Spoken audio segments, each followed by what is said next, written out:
eu tô aqui readmitindo vocês e de orelha em pé em alguém que está numa live ali, porque eu contei para vocês que a pessoa rabiscou a tela na live, né?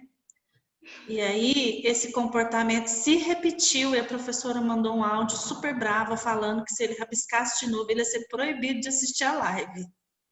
Gente, o que a gente faz?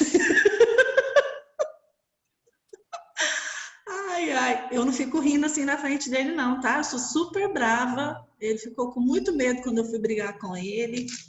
Falei que eu tava com vergonha do comportamento dele, que eu sou professora, que ele me envergonhou tendo um comportamento desse, rabiscando a tela. Ele não sabia Conseguiu que fingir quem é que era brava? anfitrião. Oi, Mauro.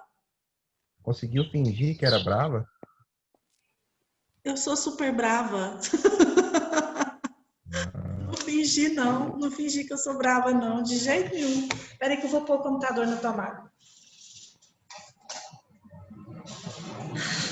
Você não está entendendo. Uma mãe de 4 filhos sozinha. Eu não sou brava, não. Sou um general.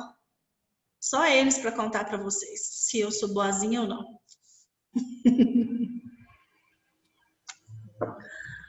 Bom, e aí eu estou escutando aqui, a professora falou, hoje quem vai fazer a leitura é o Theo Moreira. Aí ele começou a ler e eu pensei, ó, tá até participando, a professora fez as pazes com eles. Assim, teve a minha intermediação, mas foi complicado, mas deu certo agora. Pronto, voltaram 28. Beleza.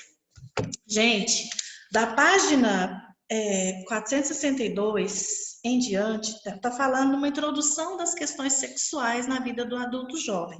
Eu vou pular as ISTs, as infecções sexualmente transmissíveis, porque a gente falou sobre isso na adolescência. Então, não é que eu estou simplesmente pulando as páginas, tá? Que fique bem claro que assuntos que a gente já conversou antes, eu acho desnecessário repetir. Apenas o que eu tenho para dizer sobre essa página 462 aqui, do comportamento sexual do adulto jovem, é que é bem sabido de todo mundo que hoje quase todos os adultos jovens já tiveram uma relação sexual, que não é tão comum mais se guardar para o casamento. E é tão interessante, quando eu li isso aqui a primeira vez, gente, o livro é de 2013, mas quando eu li a primeira vez, achei interessante. O ficar é algo que aparece no livro.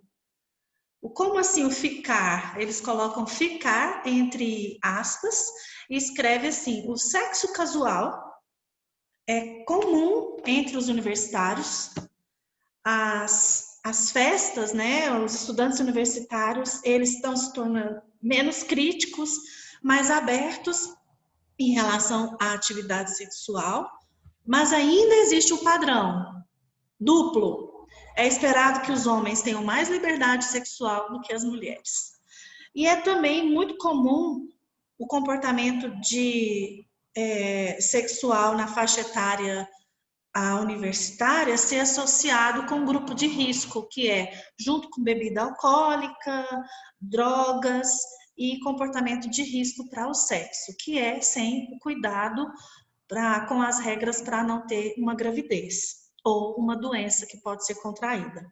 Então, outra questão também que vai ficar clara para nós é que no início da vida adulta, a maioria das pessoas, tanto homossexuais como bi ou transgêneros, elas já têm mais claro para si a sua identidade e já se assumiram, né? Então conseguem também assumir-se socialmente. Então, mesmo que na adolescência já se tinha essa identidade, mas talvez não tinha condição de assumir-se, porque tem adolescente que tem medo de ser expulso de casa, tem adolescente que tem medo da reação da família, e isso agora, como adulto, já se transforma. A pessoa já consegue ter uma autonomia, já consegue ter uma independência e, portanto, assumir a sua orientação sexual fica mais fácil no início da vida adulta. E aí, a gente vai falar agora, nesses últimos minutos da nossa aula, sobre as questões da reprodução. E dois assuntos, dois temas interessantes são levantados no livro, porque tem muita coisa para a gente falar sobre o sistema reprodutor. Mas dois assuntos são levantados no livro. A TPM que é um transtorno menstrual, e a infertilidade.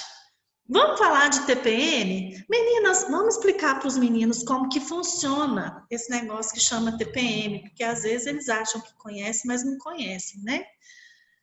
É Nem a gente frescura? entende direito. Hã? Não, não é frescura e nem a gente entende direito. Ah, então vamos conversar sobre, para todo mundo passar a se entender um pouco melhor. Tem gente chegando aqui ainda, peraí. Pronto. Meninos, vamos explicar para as meninas a infertilidade? Ué, Bernardo. Tanto não é frescura que é considerada uma síndrome. A síndrome da tensão pré-menstrual. 15 dias antes do período menstrual, a mulher começa a sentir alguns sintomas por causa da troca de hormônios que está acontecendo dentro do corpo. E esse desconforto, esses sintomas causam desconforto. Algumas mulheres sentem mais, outras mulheres sentem menos. Algumas sentem todos os sintomas e mais alguns que talvez vai faltar aqui na lista. E tem mulher que não sente nada. Dica para os meninos: chocolate, silêncio absoluto, não pergunta nada. Assim vocês sobrevivem, entendeu? Detalhe, se falar que é para ir embora, vocês não vão. Se vocês ousarem aí, vocês apanham. Mas se falar que é para você ficar e você não for embora, você apanha do mesmo jeito. Pessoal, que agressividade é essa? Eu não admito vocês falar que bate um no outro aqui na minha aula, não. Quais são os sintomas, gente? Tá aqui no livro. Cansaço sem explicação, uma fadiga, cefaleia, né? Dor de cabeça, inchaço. Tem gente que incha o corpo todo porque retém o líquido demais. É possível a gente ver uma alteração na balança por causa disso. Algumas pessoas têm 1 quilo a mais, outras têm 2, 3 quilos a mais durante esse período. Sensibilidade e inchaço nos seios, mãos e pés inchados, uma distensão abdominal, algumas pessoas têm náusea, outras pessoas já têm cólica. Peraí, professora, mas não está menstruado, já tem cólica? Sim, sente uma dorzinha na barriga. Está tendo uma mudança ali e a barriga anuncia que está acontecendo. Aumento de apetite, ganho de peso. Sim, gente, a gente está inchada. Sim, a gente come mais. Sim, a gente engorda. Cala a boca, ninguém fala nada. Eu como se eu quiser. Ansiedade, depressão, irritabilidade, mudança de humor, choro super fácil, dificuldade de concentração, dificuldade para lembrar as coisas, até a memória é afetada. Pessoal, joga um pão e sai correndo, entendeu? É uma das saídas também que a gente pode usar. Tô brincando. A causa principal da TPM, ela é entendida porque parece que a pessoa está tendo uma resposta a um surto de hormônio. O estrógeno e a progesterona, ele está tendo algumas alterações, e isso pode alterar também o nível de serotonina, que é a responsável pela nossa sensação de bem-estar. E aí o que acontece? Essa sensação de bem-estar diminui. Por que a gente fala do chocolate? Comer chocolate dá uma falsa sensação de bem-estar. Produz quase... Chocolate não produz serotonina, chocolate não acelera a produção de serotonina, mas ele produz quase a mesma sensação que a serotonina produz, que é uma sensação de prazer, uma sensação de bem-estar. O que significa todos esses sintomas? Que está tendo uma alteração hormonal. Como minimizar esses sintomas? Como aliviar esses sintomas? Exercício aeróbico ajuda, não no dia, gente, mas quem tem costume de fazer o exercício aeróbico. A ingestão de refeições mais leves também ajuda. A suplementação vitamínica de cálcio, magnésio e vitamina E também ajuda. Diminuir o sal e a cafeína é importante para diminuir o inchaço e diminuir essas irritabilidade. E existem alguns medicamentos. É muito comum uma pessoa, uma moça que às vezes nem tem vida sexual ativa, ela tomar pílula anticoncepcional, exatamente para diminuir essas alterações hormonais e os sintomas da TPM ficaram um pouco mais amenizados. Mauro, você dormiu agora, certeza. Dormiu não. O que é muito interessante todo mundo saber, as meninas já sabem que é a TPM, algumas passam por uma situação maior, outras pior, maior ou menor, perdão, mas os meninos também precisam saber para ter paciência, para entender que não é frescura, que não é porque a gente quer. Às vezes, nem nós mesmos sabemos, às vezes acontece comigo, que não estou menstruada há 2 vezes só, não, que não menstruei anteontem na adolescência, não, tem muitos anos que eu já estou passando por esse ciclo, e às vezes eu estou irritada, nervosa, explosiva, e aí eu paro para pensar, por que eu estou assim? Peraí, quando a gente lembra, é mais fácil, a consciência traz um pouco mais de controle. Ou, no mínimo, a gente fala assim, tô na TPM. A gente avisa os mais próximos, os mais... Aqui, quando eu falo, tô na TPM, vai saindo gente assim, ó, vai sumindo todo mundo, eu fico sozinha. Só os cachorros que me aguentam, porque não sabem entender. Oi? Mas também o homem, ele tem, né, a síndrome do homem que foi... 2002, que foi avaliado pelo Gerald Lincoln. Eu não entendi o que você falou, o seu áudio deu umas cortadas. Então, o homem, o menino também, né, o jovem, ele também tem, não sei se porque no caso nós estamos falando aí dessa, que vai até os 40 anos, né, essa fase que nós estamos falando hoje. E aí também o homem apresenta, que é a síndrome do homem irritável. A senhora já ouviu falar que foi estudado pelo Gerald Lincoln? Não. Parece que ele publicou alguma coisa, um artigo em 2002, falando sobre isso. Ele avaliou, né? No caso, ele começou a avaliar com os carneiros. E aí, no caso, né, a questão dos animais. E aí ele é um estudo que está sendo aprofundado. Eu também ouvi, no caso do homem, no caso depois dessa idade, né? Mas que também os homens, né? No caso, essa síndrome, no caso é uma síndrome, né? No caso, não é batizado, né? Se o homem também tem TPM, claro que ele não tem por causa, né? Enfim, né? Mas que eles apresentam também um comportamento assim. Nunca ouvi não falar, assim, não. né? Mas parecido. Ô, Cleciane, você não justifica os homens ficar nervosos, não. Deixa só a gente ficar nervosa, por favor. Deixa eu contar uma coisa para vocês. A TPM, a síndrome da TPM, ela é reconhecida judicialmente. Sabe o que eu quero dizer? Que quando uma mulher comete um crime e ela comprova, e não é fácil ser comprovado isso, que ela estava na TPM, isso é atenuante de pena. Eu não estou dizendo que vocês podem matar durante a TPM, não, tá, gente?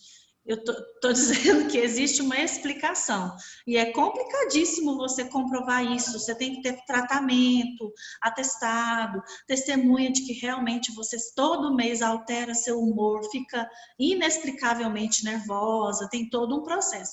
E assim, não é que tira completamente o seu juízo e você é desculpada pelo seu crime, não. Atenua a pena, ou seja, diminui um pouquinho a pena. Então, gente do céu, é cada coisa que estão escrevendo aqui. Até a Carla, tendência para perturbar marido. Deve ser TPM.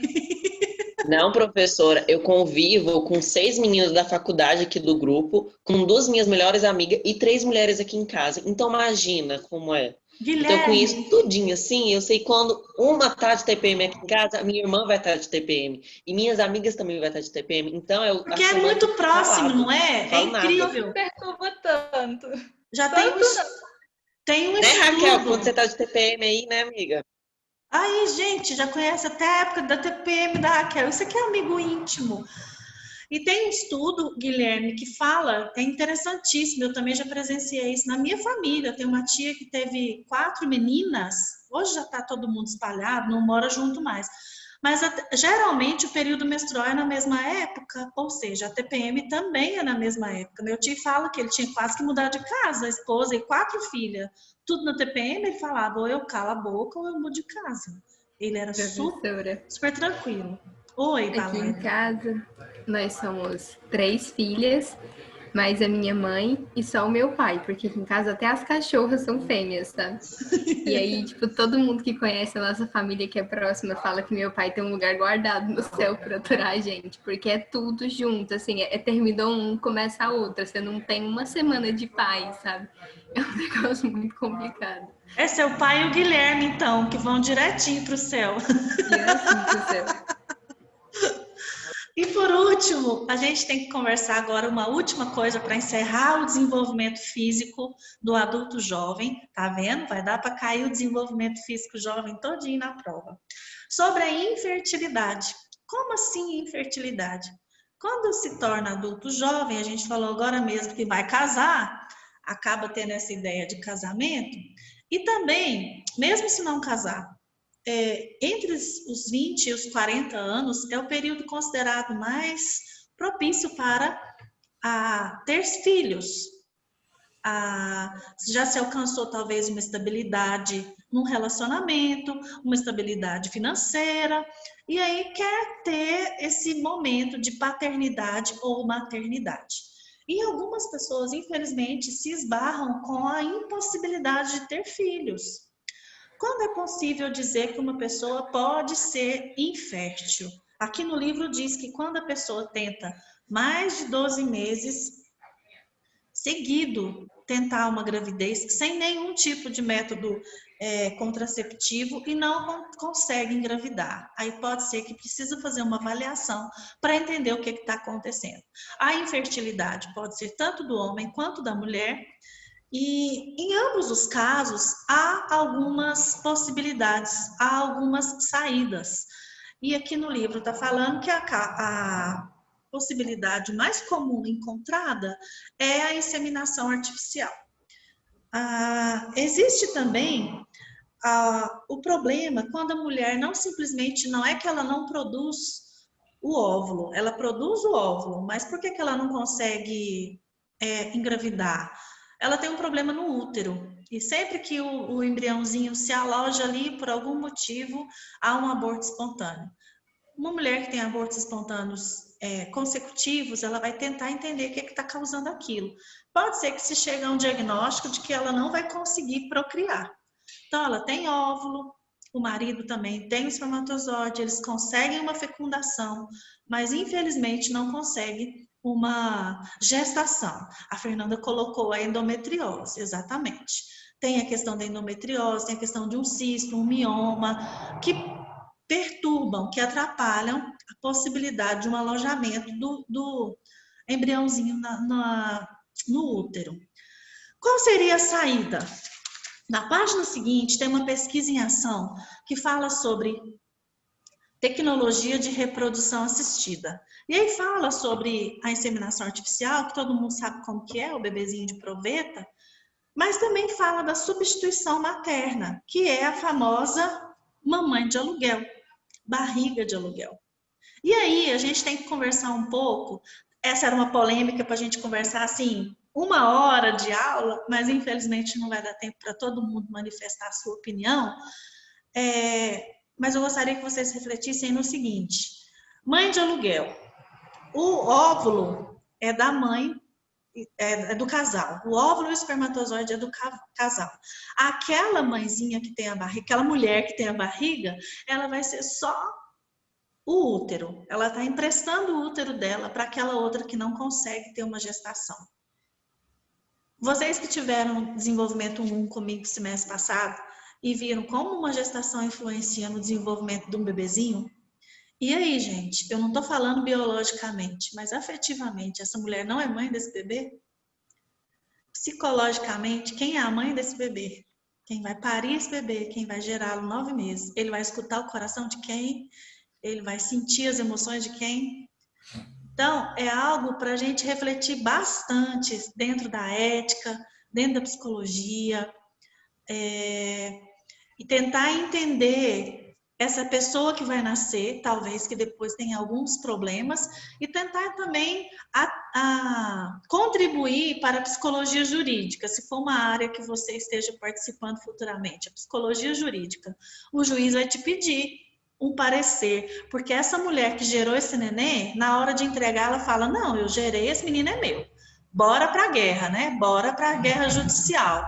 E aí, com certeza, por causa do óvulo ser da outra mulher, esse bebê vai ser dado para essa mãe, que é dona do óvulo. Essa mãe de aluguel provavelmente vai perder judicialmente. Mas se for chamado você como psicólogo para dar seu parecer, essa mãe que gerou esse neném, ela tinha direito de ficar com esse neném? E tem mais, tem alguns casos que a mulher não tem óvulo. Então ela precisa de um óvulo emprestado, de uma barriga emprestada. É só o espermatozoide que é do marido dela. E aí colhe-se o óvulo dessa outra mulher, faz a inseminação artificial e coloca na barriga dessa mulher, que é dona do óvulo, mas o neném não é dela. Ela sabe que quando terminar a gestação, o neném é do casal. E aí, gente, de quem que é esse neném? Uma amiga minha uma vez me falou, a gente estava conversando, eu falei que sempre tive muita facilidade para engravidar, minhas gestações são muito tranquilas, sou muito feliz nos meus partos, e ela tinha tido endometriose, tirado o útero há um tempo atrás. Casada, sem filhos, muito amiga minha, falou assim, bom, já que você está falando nesse assunto, eu vou ter coragem de te perguntar uma coisa. Você geraria para mim um filho meu e do meu marido? Eu tenho óvulo. Eu só não tenho útero, eu tenho óvulo. Você geraria para mim? Eu olhei bem para ela e falei assim, você acha que se for uma menina, eu te entrego? O tanto que eu tentei, o tanto que eu sonhei em ter uma menininha e não tive. Não, Fernanda, esse processo ainda não é legalizado no Brasil, mas a gente sabe que isso acontece. Via um pouco complicada, meio no contrabando, a gente sabe que isso acontece. E aí, de vez em quando, um juiz tem que, a parte judicial e a parte da psicologia jurídica tem que resolver, ajudar a resolver sobre isso. Não está na lei ainda, mas acontece. Assim como a maioria dos crimes virtuais, nós não temos lei escrita ainda sobre problemas da tecnologia e hacker, mas, infelizmente, a gente sabe que acontece esses crimes. Então, não é legalizado no Brasil. Existem umas questões éticas também, como é que esse negócio feio de nome de barriga de aluguel, né? Aluguel é uma palavra assim, tão forte para essa situação. Eu já vi casos bonitos, notícias bonitas de vó que gera o neto, assim, a filha não tinha condição de engravidar, e aí a mãe dela engravidou para ela. Aí tudo bem, gente, tá todo mundo em casa, a avó é mãe 2 vezes, a mãe fica com o neném, tá ali na barra da saia da avó, é filho dela também, ela tem essa relação, então tá tudo bem. Mas quando essa criança vai embora, quando ela tem que ser entregue, então é muito complicado, não é legalizado, mas são casos que acontecem. E eu não tenho respostas prontas para dar para vocês, apenas queria fazer ferver um pouquinho essa reflexão. Se acontecesse com você, aí a Juliana acabou de colocar que ela tem endometriose. E aí, já pensou, Juliana, alugar uma barriga e ter um nenenzinho? Já pensou nessa possibilidade? E aí, a gente pensa como psicólogo, como que esse nenenzinho... Eu não estou dizendo, gente, que a mãe de aluguel não tem que entregar o bebê e que o bebê é dela, não, porque... E que essa mãe não vai ter condições de criar o filho que foi gerado por outra barriga. Porque senão eu estaria falando contra a adoção também. É uma espécie de adoção, né? Então, a mãe pode fazer esse elo com o bebê depois que esse bebê nasce. Nada impede disso. Mas ficam essas questões éticas, psicológicas, para a gente refletir. Tá ok? Vou abrir agora, viu, Marcela? Vou abrir agora a atividade pós-aula e até página 465, mas tem a pesquisa em ação na 66 e 67, tá? Vai cair na prova que vocês vão fazer semana que vem. Vou abrir hoje também um lugarzinho para vocês colocarem o trabalho sobre o documentário das meninas grávidas. Vocês que chegaram agora mais recente, o Diogo, a Fernanda, se chegou mais alguém também que eu não sei, peçam alguma ajuda, algumas dicas para os colegas a respeito dessas atividades. Qualquer coisa também eu me coloco à disposição. Tá ok? Um bom restante de semana para vocês, uma boa semana de prova para vocês. Eu não vou me encontrar com vocês na próxima semana, porque vocês vão estar fazendo prova. Então, até daqui 15 dias, tá bom? Alguma Até pergunta? mais, professora. Não, beleza, então. Um beijo, até mais. Obrigada. Tchau, tchau. Obrigada.